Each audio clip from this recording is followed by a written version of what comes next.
Welcome on in, MLB Padres beat writer AJ Cassavell back with us, and we got former Padre, East County's own Greg Garcia as well. Always a big deal when it's Padres, Dodgers. We talk about it as reporters and fans.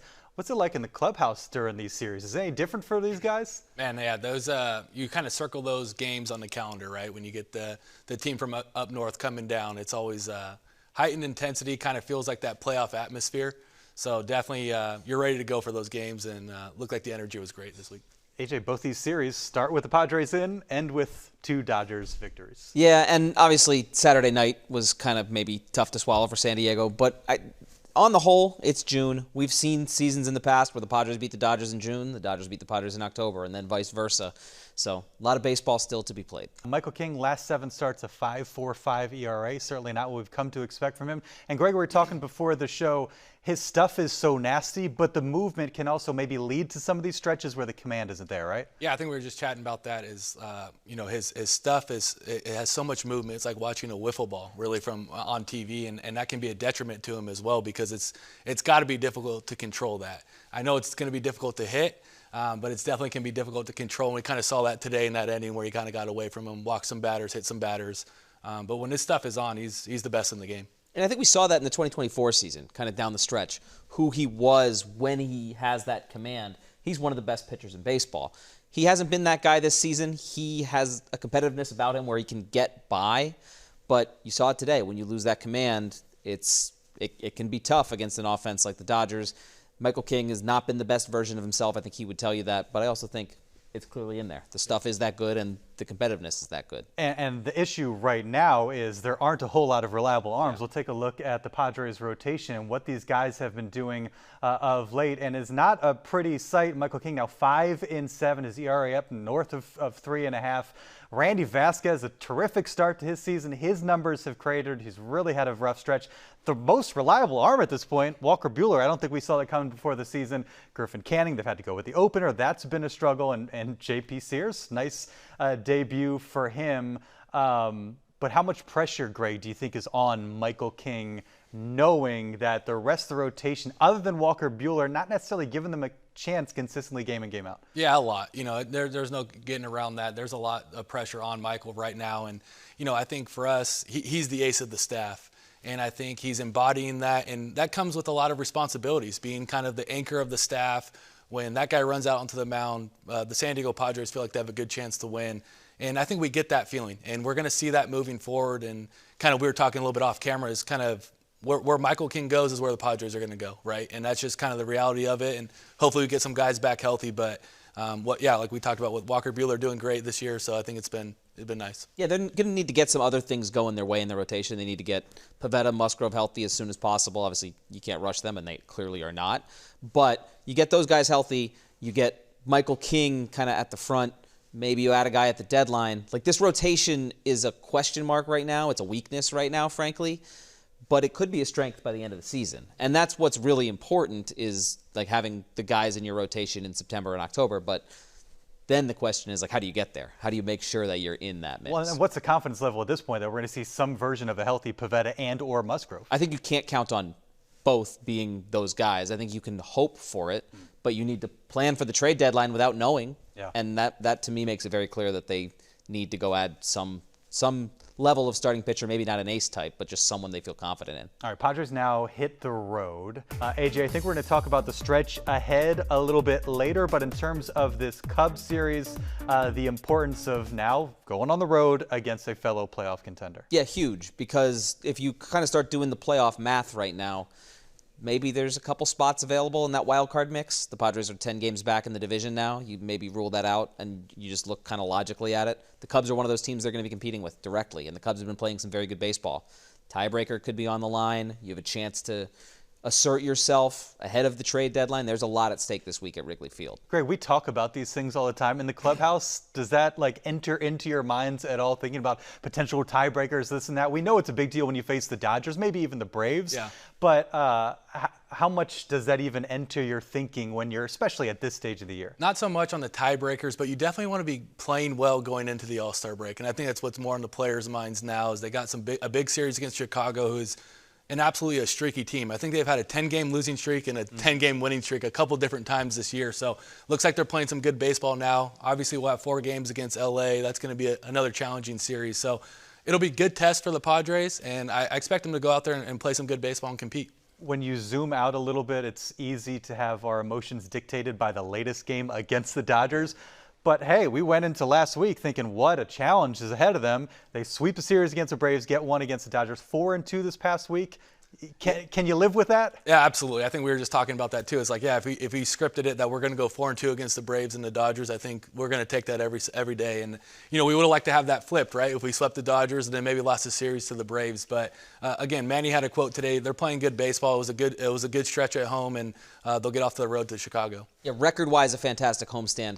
A little bit concerning the length you're getting from your starters at the start of this stretch, though. With 17 games in 17 days, knowing you're going to have to cover innings, you need more from your starters so that the bullpen isn't as taxed as it is. Yep. It's an awesome bullpen, but it needs to stay awesome. Can't have Mason Miller going back-to-back and then getting 6 outs for you in one of those appearances like he did this past week against the Braves. All right, wild card standings in the National League. Phillies and Cubs lead the way. One of Greg's other teams, St. Louis Cardinals, currently in position. Padres a half game back. 5 teams within 3 games of the final spot. Last time they'll face the Cubs, again, who went 1-2 at Petco, so tiebreaker on the line. Padres have already lost the tiebreaker to the Phillies and the Cardinals, so that maybe adds to the urgency, so to speak, going into this series. Greg, you mentioned wanting to play well going into the All-Star break. Is there anything in particular you would like to see over the course of these next 4 series to then feel good as you get into the second half and get closer to the deadline? Yeah, just continue to play good baseball like they have been. Like, AJ was talking about having the starting pitching, maybe get a little bit deeper into games, and I completely agree with that. And I think you heard Michael kind of touch on that at the end of the post game today. He needs to be better. They got to give their bullpen some rest. But I think I just want to see some intensity, just continue to play well. Let's show well against these potential playoff teams with Chicago and LA. Get to the break, reset, regroup, and then make a strong push in the second half. And I think Chicago in particular is a fun one because that's where the Padres season ended last year. Yeah. And there's still a sour taste in their mouths, and I'm sure going back there will maybe rekindle some of that. And Absolutely. Like I said, you look at those standings. The Cardinals have had an outstanding season so far. The Marlins have had an outstanding season so far. I don't know if I trust those teams as much as I do some of the teams that have been contenders for a while now. The Cubs are one of the teams that I would say there might be 2 spots available. The Cubs, Padres, maybe Diamondbacks. Got to win these games against those teams because they essentially count double. Well, and, given what we know about A.J. Preller, it's a little early maybe to look ahead, but I think if they have any inkling that they should go for it, they're going to be as aggressive as they can be at the deadline. This is not a team that is going to look for an excuse to sell or stand pat. Yeah, and they will be more aggressive based on the position that they're in. I think we saw that in 2023 when the Padres didn't sell when maybe they should have. Like, they're not a selling mindset type team, but they are the type of team that would buy more extensively or at least look to really bolster their roster if they're 3 games up in the wild card picture and have a pretty good feeling that they're going to be playing in October. And Greg, I don't know how much experience you had in your big league career specifically with this, but we've seen it with the Padres where when they add at the deadline, it does energize the group. Or when a team sells, we saw it with the Brewers a few years ago when they sold Josh Hader and he came here. How much can that impact the morale of a team? 100%, big time, yeah. And I think not only can it impact the morale of the team, but it can also impact the fan base, right? You get that big trade that comes over at the deadline and everyone's excited about it. And, you're hoping to just play well and hopefully that trade works out. But, yeah, it's definitely can impact both ways for sure. Okay, well, much more on the Padres coming up a little bit later. Our pub's a little more crowded than normal tonight. It's a good pub. It's a good pub. Nice to have you guys out. Tell us, Greg, from this portion of the season, from a ball player standpoint, like we hear about like the dog days. Like, where are you at here in late June? How are you guys feeling? Yeah, you're definitely starting to kind of look to see where that All-Star break is at. Maybe the body's feeling a little bit tired at this point. The weather's starting to get a little bit warmer. Travel might be wearing on you a little bit more. So that All-Star break for me, who was never going to be an All-Star, was a welcome break to get those 2 or 3 days off and then get recharged and get ready for a strong second half. Padres not in a position where they can take the foot off the gas at all going into the All-Star break. They got to play with some urgency, right, AJ? Because some pretty big series we're in the middle of right now that now continue this week. Yeah, and that's kind of my hot take on what this stretch means for the Padres. This could be the most important part of the Padres season. This is the next 11 games. Is you got 4 in the middle against the Dodgers at Dodger Stadium, and sandwiched around that you have what I think are the teams they are going to be competing with for one of the last couple wild card spots. If I'm just drawing it up, I kind of think the Phillies, I'm penciling them into one of those spots. Maybe you have the 3 division winners already. The Cubs and the Diamondbacks are the teams that they're going to be competing with. I think they have every chance to be better than those teams, but they're getting them at a kind of time in the schedule where you're playing them. You're playing 17 games, 17 days, a lot of baseball. You got to make it work. You got to find a way. These games are so important. Also, in advance of the trade deadline, set yourself up for that. There is a lot riding on these next 11 games. I think this next 11 games is going to be the most important stretch of the season. Then the next 11 games, and the next 11 games, and the last 11 games. Because I just get the feeling that this Padre team, they're not going to pull away and hide in the wild card, and none of those other NL teams are going to run away from them. I feel like every game, every stretch is going to be important for the Padres because it's going to come down to the end whether they make or break it. Yeah, Craig Stammen can't deliver that message to the guys, right? Like, you wouldn't want to hear that in the clubhouse, would you, before the game? Like, so even keel. Right. No, absolutely. No, every game's important, and you got to, continue to play well and just continue to try to play well as a team and see where the chips may fall. But that's, very Mike Schilt, right? If you asked him about that last year, every game's important, right? Every series is important, AJ. And he's not wrong. Like, that's how, as a player, you shouldn't be looking at these 11 games as the most important 11 games. Right. You know that. Because every game does count the same. But I think we can step back and look at, these games are really going to matter. Yeah, and actually I want to touch on that too. As I heard Craig talk after the game, he's like, they're still just focused on winning series. And I think that's kind of, as a baseball player, how you always kind of thought about it in your head was just try to win the next series, win the series in front of you, win the next one. You don't really look at it in spurts of 11. It's more like, hey, let's just win this next series. I wish the schedule makers had given us this stretch in September, because we've seen past years where they're playing the Diamondbacks, they're playing the Dodgers, the last couple of weeks of the season. You can look back months in advance and say, okay, those are going to be huge. If memory serves, the September schedule maybe not as compelling on paper. You're right in that we could look back on this in hindsight and say, man, late June, early July, that meant a lot. This upcoming stretch, to your point, I mean, if all goes wrong, everything nosedives. Not only do you drop in the season, but A.J. Preller takes himself out of making a deal to maybe better your team. And the reverse is also true. Yes. If they go 7-4, 8-3 in this stretch, they set themselves up to buy at the deadline. They're maybe in playoff position. Padre pessimism, positive Padre talk. All right, much more Padres talk coming up on the other side. Midway point of the year, 83-39 seems like a good time to give kind of a report card of sorts. How would you grade the Padres' first half? I'll give them a C, but also a relatively incomplete grade. Like, the goal is to reach the postseason. They have set themselves up to be in a position to do that, but they have underperformed. Offensively, this offense hasn't been good enough. They have the bats to be significantly better than they are. This isn't an issue where they don't have the horses. They do. They should be better offensively. Offense hasn't been good enough, but they're still in position where they can turn this around, I think, pretty quickly if they get healthy in the rotation and some of those guys start to hit. What do you think? Yeah, I'm similar. I think I'll be a little bit nicer. I think I was going to go maybe B plus, A minus. AJ's a tough grader, and I get it. And high expectations, right? And that's what you want as a fan of the Padres is the people expect a lot out of this team. I think about all the other things that kind of came into this year with first-time manager, injuries to 2 major starters, and then your star players kind of offensively getting off to a slow start and still being in the mix, still 4 games above 500 at this point with a ton of season left. That's kind of why I give them that B plus, A minus. I think they've overcome a lot of adversity, and I think there's a lot more left in the tank for the San Diego Padre team. Definitely true. The adversity part exists, but someone once told me that C's earn degrees, and I would have degrees with the postseason. You're not grading on a curve like Greg is. So we've seen the big three heat up a little bit. Manny last 16 games before today. The homers and 876 OPS average way up. Lowest average in all of Major League Baseball going into the stretch. Jackson Merrill, same 16 games. Numbers don't blow you away, but a bunch of extra base hits, stealing bases.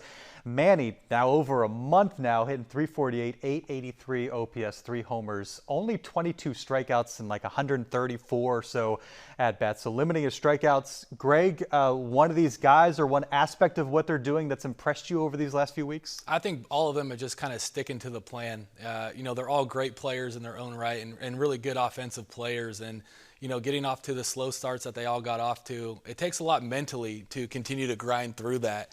And I think they probably leaned on teammates, coaches, and could be family members and things like that. And to see them start to come out of it is really encouraging. And I want to give you credit because you were on about a month ago, And you said, you know what, let's not worry about the homers. Tatis is doing good things. He's helping the team out, and that has only accelerated. Yeah, So what I said, I think I said 20 homers at the end of the year. It's still in the realm. I think he's got 3 or 4. got a little work to do, but I think he can get hot. If anybody can get hot, he can. So yeah, I'm looking forward to it. And AJ, Craig said on Monday, like they're warming up, but he feels like there's another gear for them to reach. Like, what's your level of confidence that this trending upward can continue?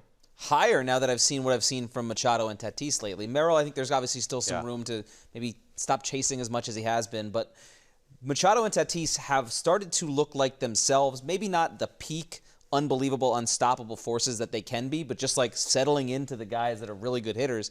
And if you get those two guys going simultaneously, I think the rest of the offense kind of falls into place around them. You have the pieces, you have the Ty Francis and the Gavin Sheets, those kinds of guys that can do some damage if those guys are leading, if the other guys are leading the charge. And so offensively, like the numbers are bad. Like the first half of the season was pretty kind of dreadful. Like last in runs, last in average, last in a bunch of different metrics. I don't think that anyone will remember that if these guys get hot in the second half. Like baseball is a funny way of being like, who cares what happened in April, May, and June if August, September, October are good. And so that's kind of what you're starting to see with those guys going. We've seen, you talk about Ty France, there's been others that have been really impactful, like a 2019 Greg Garcia. That can help a team win a lot of ball games. But what's the feeling in the clubhouse when guys like that are really going compared to the feeling in the clubhouse when you know they're kind of going through it a little bit? I think, when you have your stars playing well, it can really kind of make you take a breath. You saw it today in the Dodgers game. Think about who the players got the big hits for him. It was Shohei Ohtani and then Mookie Betts. And that's what those star players are supposed to do. And we're starting to see that now from Jackson Merrill, Toddy, and Manny. And when those guys get going, the rest of everybody else, the kind of average players can kind of just take a breath, not feel so much pressure, and just kind of do their part, because these big three are going to carry that lineup. All right, we had Padres-Dodgers this weekend. We got Padres-Dodgers next weekend at Dodgers Stadium. Pretty cool. The series finale on Sunday will be right here on NBC7. First pitch at 4:20, and we will follow with a post-game edition of Sports Night in San Diego. Very excited about that. Always love these series. And Greg, you were part of them. Yep. This thing started to kind of get spicy in 2020, that DS series. It was during COVID, so it was a little bit weird. But did you start to feel this turn into like a real rivalry around that time? Absolutely. I think anytime Dodgers and Padres squared off, you knew it was going to be a good series, and especially as we continued on. 2019, we're kind of coming into our own. 2020, we had the big series against them, and ever since then, we've had a lot of electric series. What do you think, AJ? I mean, best rivalry. We just saw Red Sox-Yankees, traditionally the best rivalry in baseball, right? The best rivalry currently right now? I think this is still the best rivalry in baseball because they've met so many times in the playoffs. They have so many recognizable names. There is a little bit of an element to like early 2000s Yankees-Red Sox to it with the team that's won a couple times and the team that's trying to get there. And like, I think essentially since 2020, this has been the best rivalry. And of course, if you're going to have a rivalry, you need a little animosity between the fans. And I was up at Dodger Stadium for those playoff games up in LA. There is animosity from those fans towards Tatis, Machado, and other Padre players. So even though we don't like to see it get too out of hand, a little fan animosity fuels the rivalry. First two series have been at Petco. First time they're going up to Dodger Stadium, so I'm sure they're going to be ready for them. And we've seen a little animosity on the field, a little bit in recent seasons. Maybe not yet this season, but we'll TBD. See if things get spicy a little bit next weekend. Again, we'll follow with the post-game edition after Padres-Dodgers. Thanks for being with us. News is next. Enjoy your week.